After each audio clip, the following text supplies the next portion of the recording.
Salutare prieteni și bine v-am regăsit la un nou clip pe canalul meu de YouTube.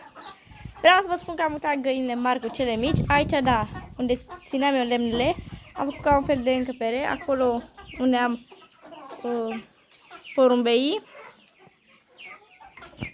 Așa. Aici am făcut din beceauri.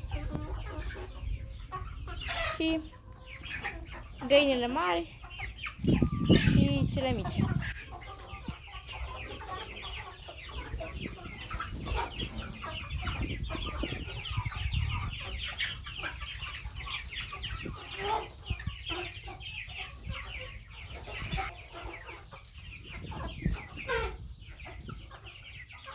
Haideți să intrăm și acolo puțin.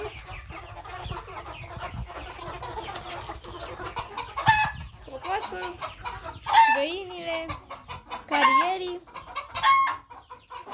o cloșcă cu puițilei, cazanul. Și aici se văd găinile.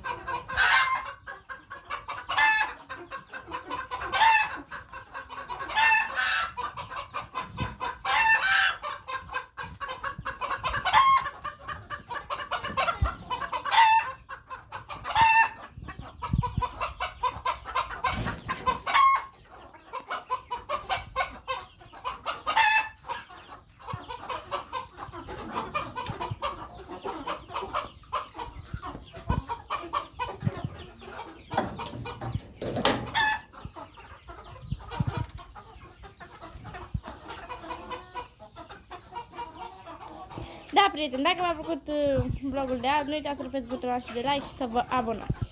Pa!